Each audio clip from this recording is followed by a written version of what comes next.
It's your election headquarters with some 28 minutes after 8.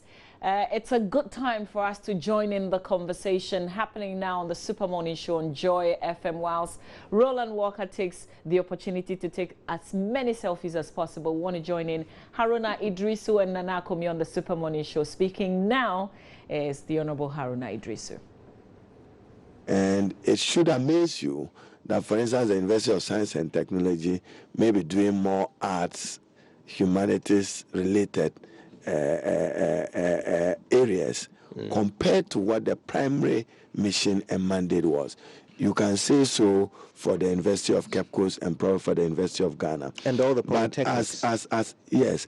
But as government, we have demonstrated a resolve.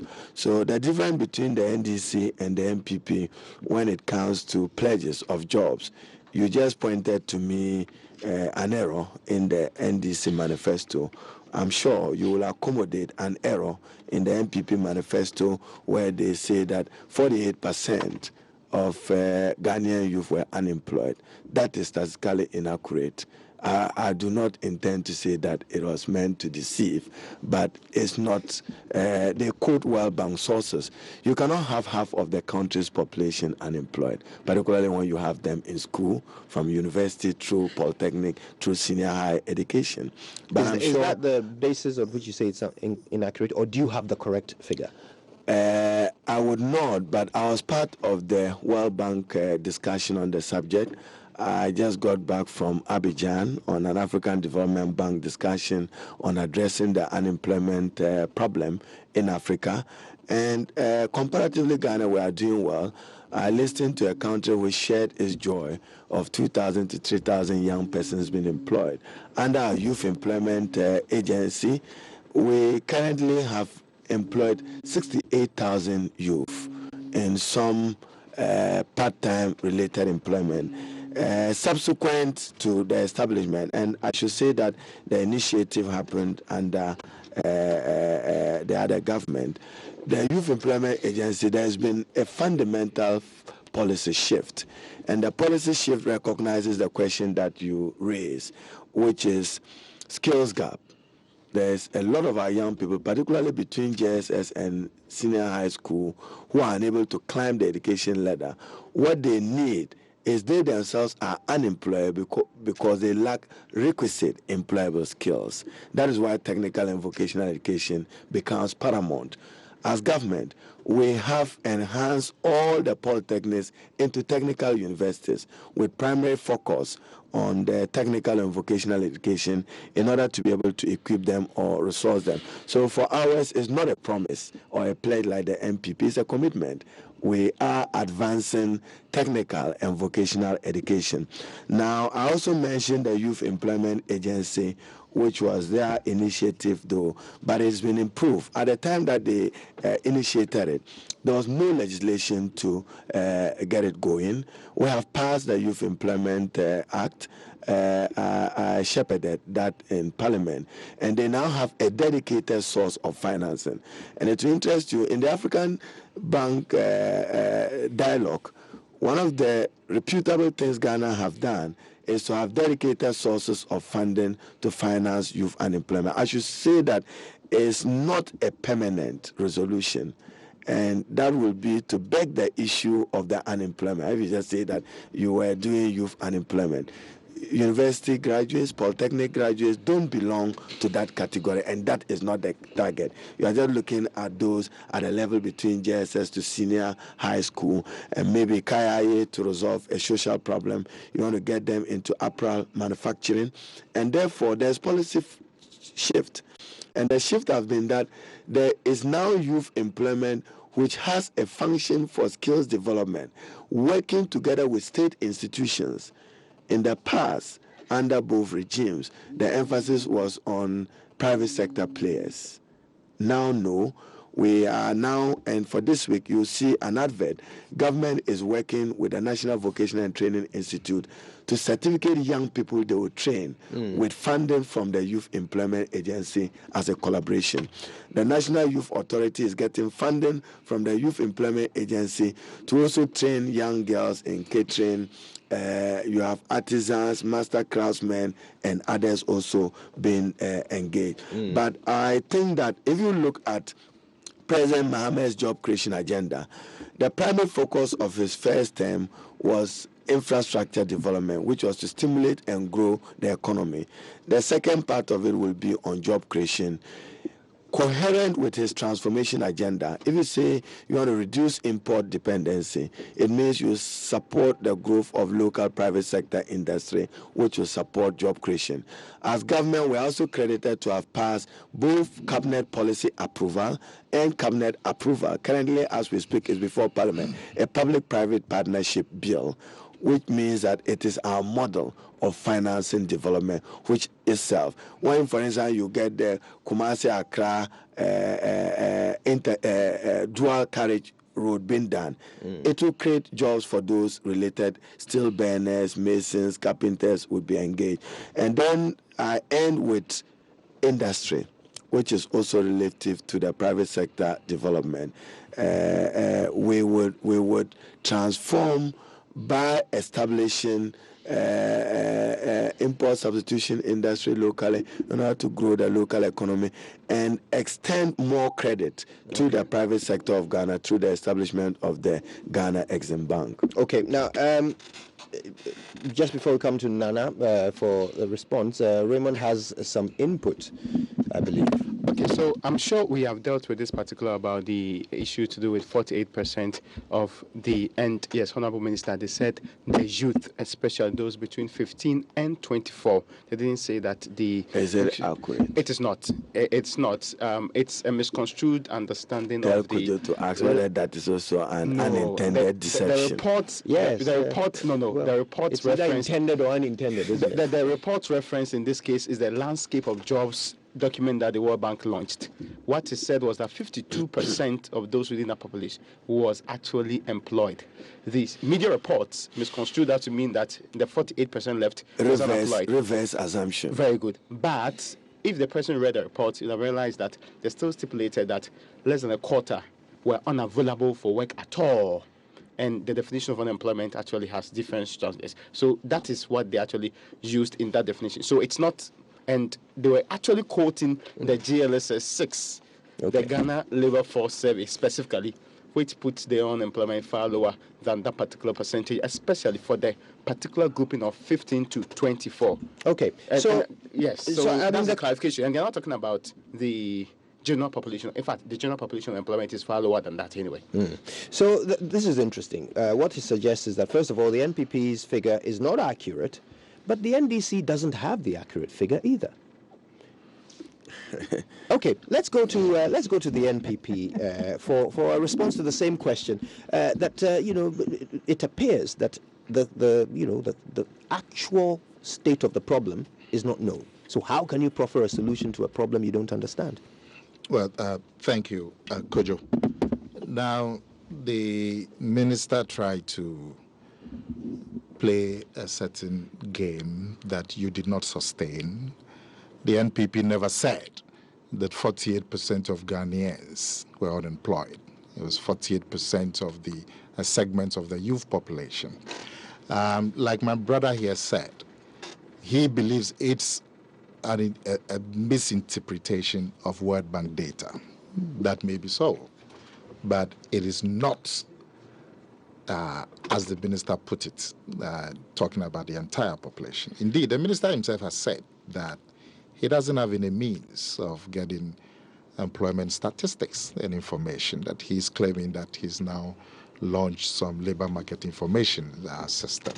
And so that may allow him to now get statistics on a credible and sustainable basis. But even that information is flawed, because the labor market information system was begun in 2007, when I was in this very seat that he occupies.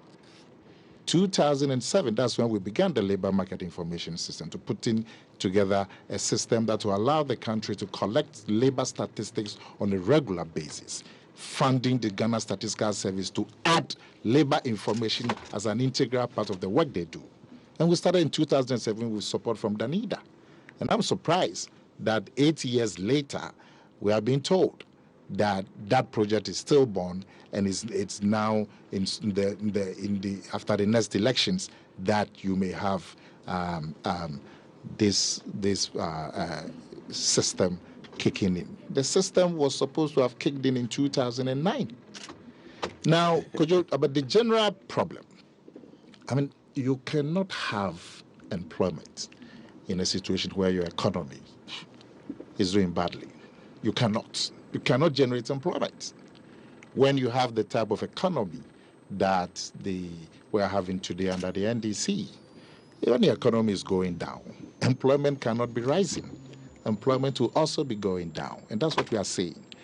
There was a spark in the economy in 2011 with the introduction of the oil economy. Unfortunately, the government failed to translate that oil economy into job creation. In 2011, the size of the economy was about $47 billion. They did not build on that size. As we speak, the size of the economy has reduced to about 40. Now, how are you going to grow growth? You have interest rates above 36% today as we speak. And when you have interest rate at that level, who is going to borrow money to invest and create jobs? How is it possible? It's not possible. So the situation that we have is a byproduct of the bad economy that we have today. And that is where the solution should start. Stabilizing the macroeconomy, getting government, as we speak, nearly 80% of all bank credit goes to government. Kojo, when you have a situation where government is taking 79.8% of bank credit, how do you find the private sector to expand? When government is taking up 2008, only 48% of bank credit was going to government. So when you're sitting in your home or in your office, bank ladies are chasing you to come and borrow money and invest in some business, because they had 52% of their deposits on their hands. As we speak, government is taking nearly 80%. You see? And then fortunately you had oil in 2011. What you've done is that you haven't built on it, you didn't leverage on it to generate growth, and the economy is actually contracted as we speak. So really, it's a completely hopeless situation for young people if they are going to rely on this government to generate jobs. Look, the TUC, we met with the TUC 2 days ago, and they told us that the unemployment situation in this country is just disastrous.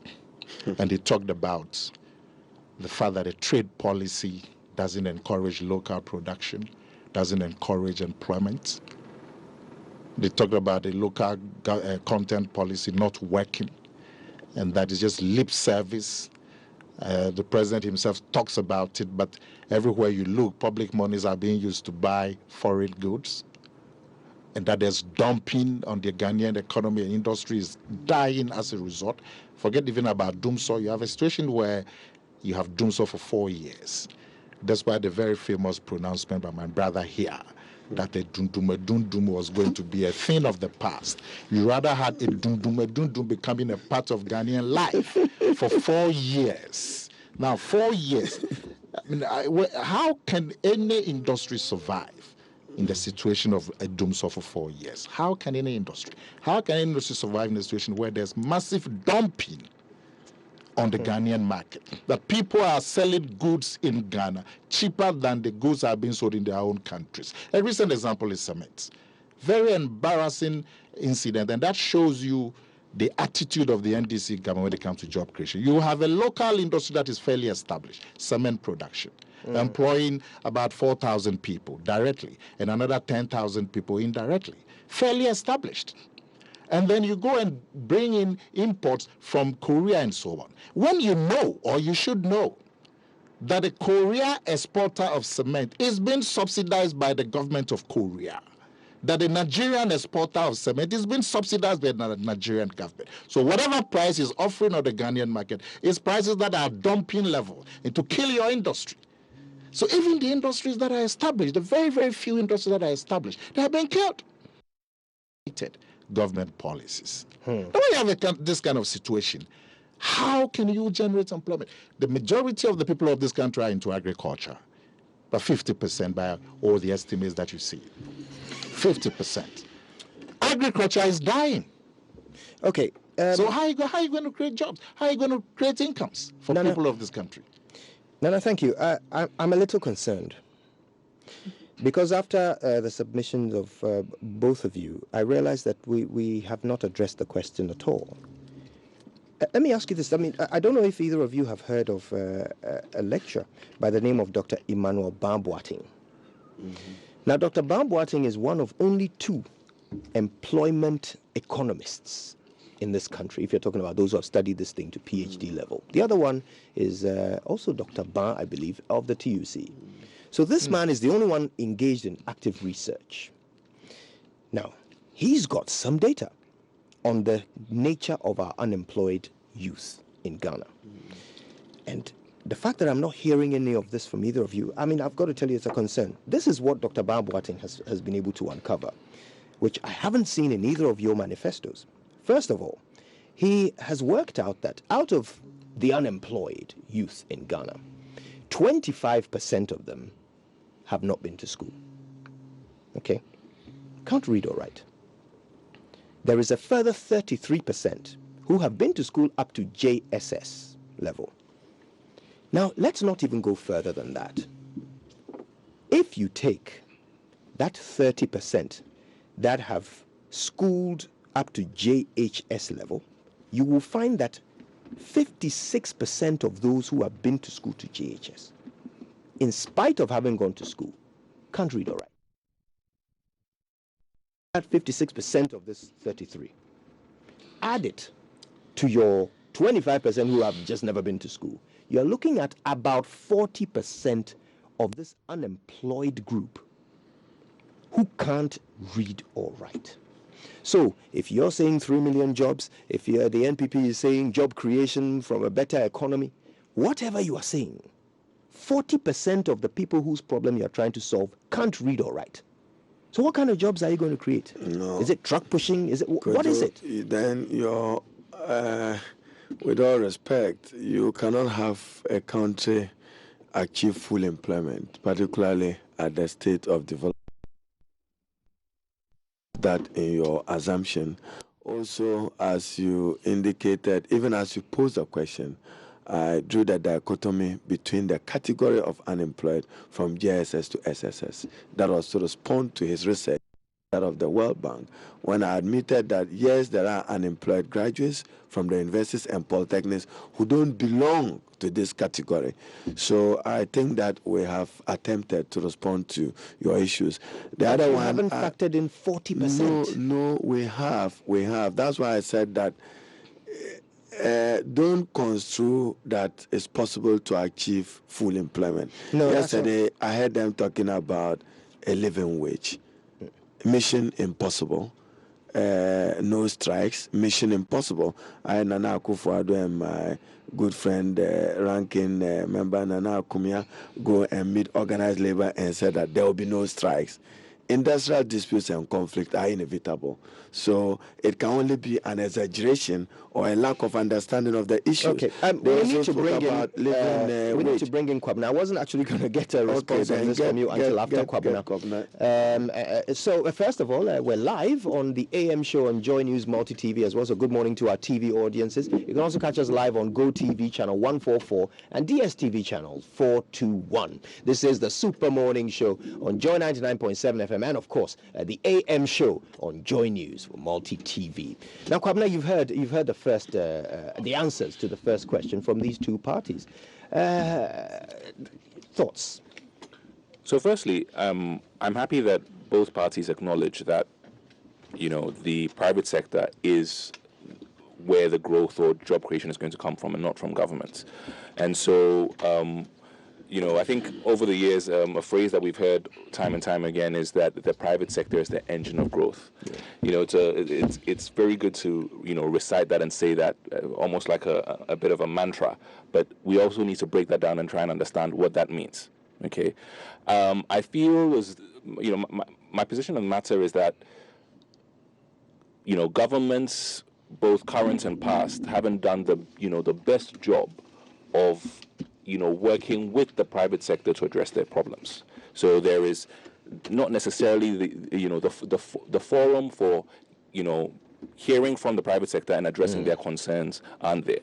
Because if you speak to the private sector now, I think that even the discussion we're having in the studio now will be very different about what their challenges are. Okay, so a classic example. I'll start off with skills, right?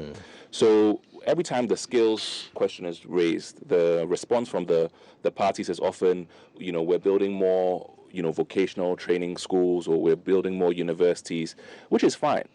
But if you speak to any employer, they'll tell you that one of the issues that you have is people that have gone to these universities and gone to these polytechnics and have gone to these vocational schools come out and can't do the things that their certificates say they can do. So I can tell you that in my case, in my line of work, at work, I have 3 positions that are open, and I've been struggling to fill them because the people that come and the people that I interview, just aren't up to the task. And in some cases, you're better off not hiring for the job, versus hiring people and then 3 months later you're not happy, you need to get rid of the person and what have you. So that's one. But moving on, when you speak to private sector, again, I think some of the issues that do come up, access to credit is certainly a key one. But the point was made earlier about the government crowding out private sector when it comes to borrowing. The same can be said for the fact that we've spoken at length about introducing a national identification card system.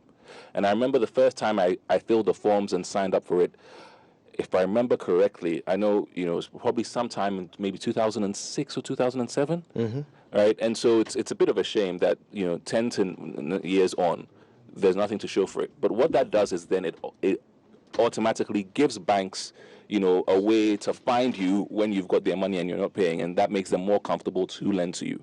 Okay, so I think fundamentally there is a need to look at our banking sector and say, how do we make sure that banks are lending more to the private sector?